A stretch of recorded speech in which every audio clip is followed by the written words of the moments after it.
Hi, this is Pete Fernbaugh. Welcome to Trinity Talk. My guest today is Connie Moore. She's Program Director for the Trinity Health System School of Medical Laboratory Science. Now, that may sound like a lot, but we're going to break this down for you. It's one of the most important aspects of the medical field. What happens after your blood is drawn?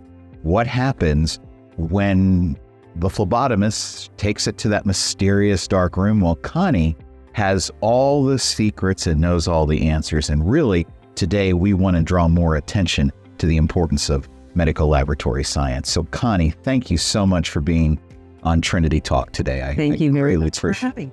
Before we began recording, we were talking about the MLS department in just about any hospital, any health system is kind of the unsung hero of that hospital because so much happens in the lab that the average patient isn't aware of. We get our blood drawn or whatever happens, and it gets taken back, and then we get the paperwork, or now we get the link to look it up online.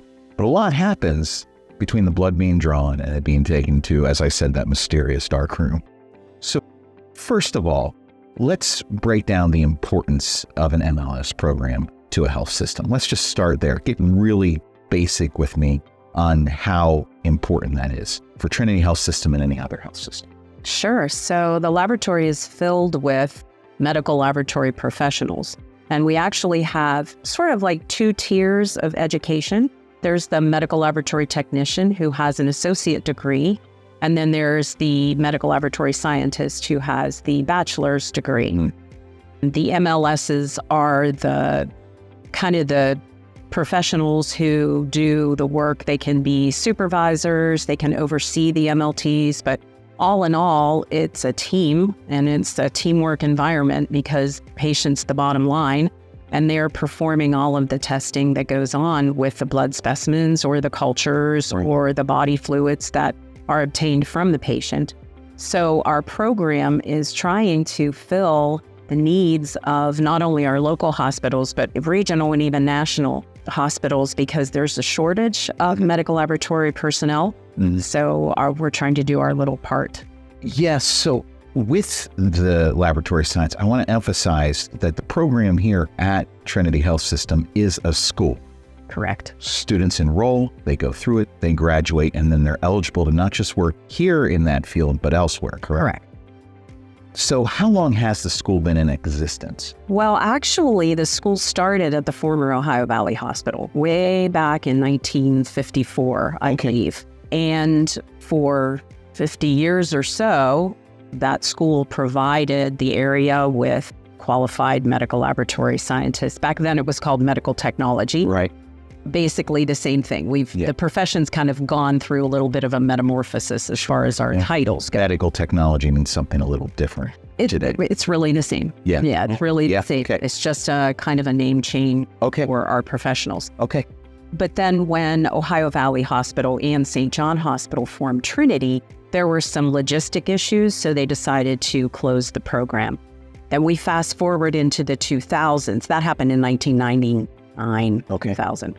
Fast forward to today when we have all of these baby boomers retiring and just a lot of people not going into the field, the administration at Trinity said, we probably should start this program again so that we can get, again, qualified medical laboratory scientists. About what year was that? That was in 2019. Okay. And so that's when I was hired on to just restart the program, to reinvigorate it, to kind of, reemphasize the need for it. So we did start a class in 2019, and our first graduating class graduated in 2020.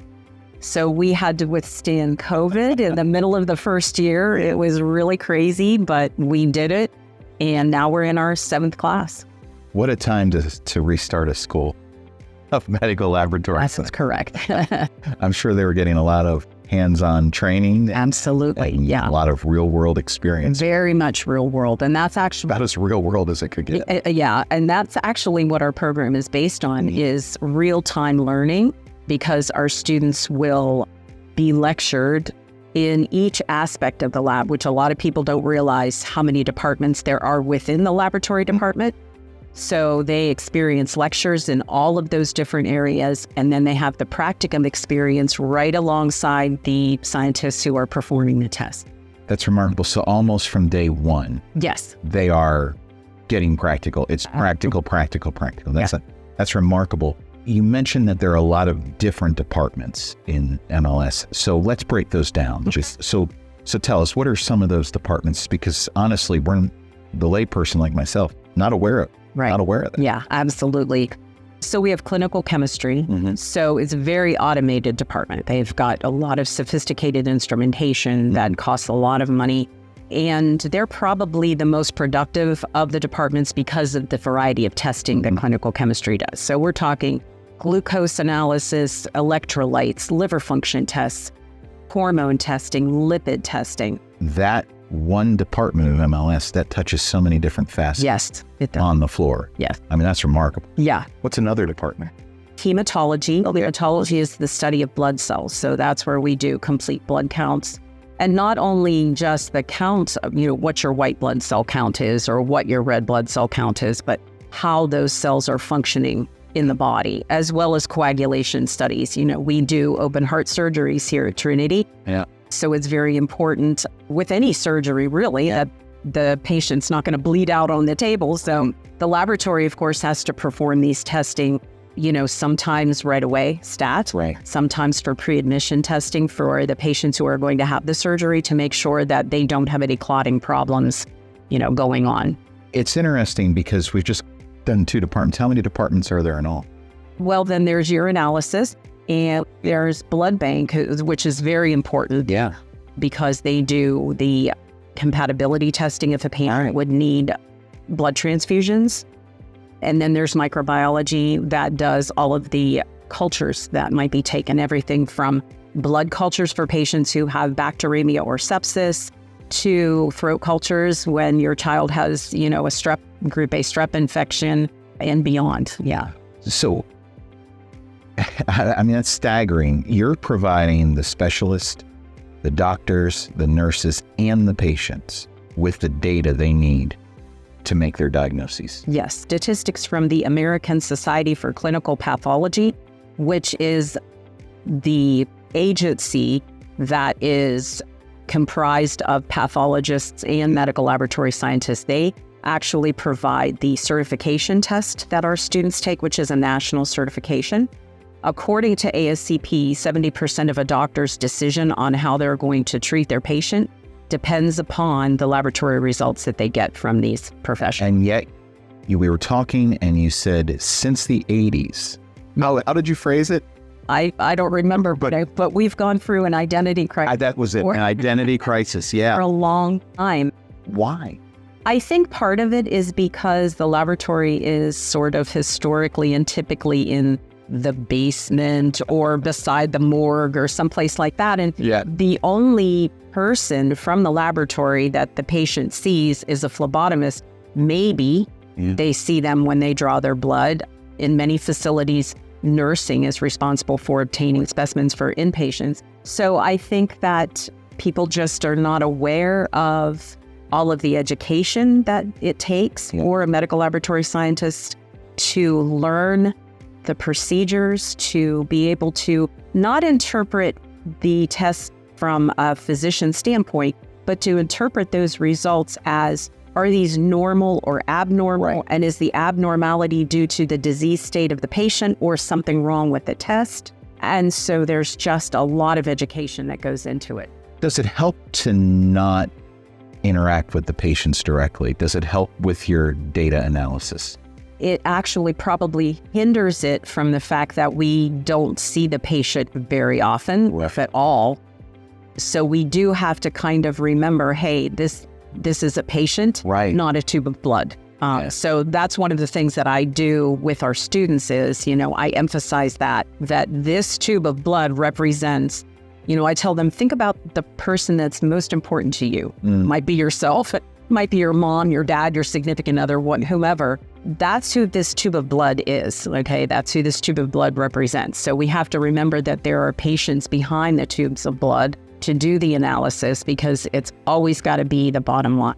That's remarkable. I mean, the joke jokes made about some medical students that, maybe they should go into research. Right. But we take for granted some students aren't the best with medical science or patient interaction, patient engagement. Maybe they're not the best with it, but still there's an important role for people to play. So what I'm getting at is, even if someone is interested in the medical field, but they're like, I'm not a people person. Right. There are ways that you can have a profound impact Absolutely. on patients. So let's get into the program. How long does it last? How long is the program? So our program is 11 months. Okay. So the students start about the first week of August. So by this time in June, end of June next year, you'll graduate at a new class. How many do you have in your class? We only have 2. Right. And the maximum we have could be 4. Right. It's difficult to recruit students because no one knows what we do. Right. But only having 2 or 4, intense focus on each one of them. Absolutely, yes. So a lot of one-on-one attention. So in that 11 months, how much time do they have off from school? All the Monday holidays, and they have 2 weeks of Christmas, a couple days at Thanksgiving. I do give them a spring break, and that's it. That's it. So this is an intense 11 months. And they are actually here 40 hours a week from 6 a.m. to 2:30. So they're getting into the habit of working a full-time job. Yes. So are they fresh out of high school or? No, actually, there's a couple different pathways to get accepted into our program. So the first pathway, and I would say the majority of our students, are what we call 4+1. In other words, they have a Bachelor of Science degree in biology or a related field. As long as they meet our requirements, they will apply. I look at their transcripts, they interview, they get accepted, and they come into our program for the 11 months. Yeah. When they are finished, they'll get a certificate from me, from us at Trinity, and they will be able to sit for the national exam. The other pathway is called a 3+1 because we have an affiliation with Youngstown State University. They have students who actually major in medical laboratory science, and their senior year is spent at a program such as ours. All of the grades that they get from all of the classes that we teach will transfer back to Youngstown State to fulfill like that 32 credits of the senior year that they would need to get a Bachelor of Science degree in the state of Ohio. And they too also receive a certificate from Trinity that says they completed their program here. And they too can sit for the national exam. That's quite the program. So there is a shortage though of laboratory scientists. Yes. Why does that shortage exist? Well, I think part of it is, again, because of that sort of identity crisis we have. And a lot of people just, when they think of healthcare, and when I do outreaches, I always ask the students that I see, when you think of healthcare, who do you think of? And immediately they say doctors, nurses, physical therapists, the usual suspects. And nobody really thinks about the laboratory. So again, I think it's just because they don't see us as much. They don't think about it too much. And so we do still have that sort of ambiguous. Yeah. So this is your chance to, what would you say? Pretend I'm a student who's on the fence. Okay. And I've just heard, maybe, do you go to career fairs? Oh, all the time. Yeah. Yeah. So I've come across your booth. I'm just not sure what I'm looking at, but I know I'm interested in science. I know that I'm interested in the medical field. How would you pitch going into the MLS program? Well, I think my usual pitch is you want to be in healthcare. So you have to figure out whether or not you want a lot of patient contact or you don't want a lot of patient contact. And so the students will say, yeah, I'm not sure that I really do want a lot of patient contact. So now what do I do? And I tell them, the laboratory is probably the perfect place for you because we are a vital link in the healthcare chain and we are behind the scenes most of the time. Yeah. And yet the impact that we're making on patients' lives is remarkable and it's irreplaceable. So consider it. And one thing I do want to bring up as well, we're one of the few programs that still teaches our students phlebotomy. We do require our students to learn how to draw blood from the patient for a couple of different reasons, one of which is I want them to actually form an appreciation for what the phlebotomists do, because sometimes obtaining that specimen is not pleasant for the patient or the phlebotomist, and also because you never know where you're going to end up in life. Right. And should they go on to work at a very small rural hospital somewhere, they may be called upon to draw the specimens from the patient. So we do make sure that they are fairly competent in that at least they know the procedures, they understand the order of draw and all of that. And so our students do get a little bit of patient contact. And I think that that helps them also with, realizing the impact that they're making on the patients. What stood out to you about your most recent graduating class? They were two wonderful, wonderful young women. I'm kind of their second mom a lot of times sure. because they spend a lot of time with me since I teach the majority of the classes and also in my office. One ended up staying at Trinity for employment, which was wonderful. The other one was a Youngstown State student. So she got a job at Salem Hospital closer to where she lives. And she just texted me yesterday and said, well, I had to use my phlebotomy skills today. You were right. And it's like, yeah, I was, But they were great. They both took the certification exam like 5 days after graduation. They both passed with flying colors.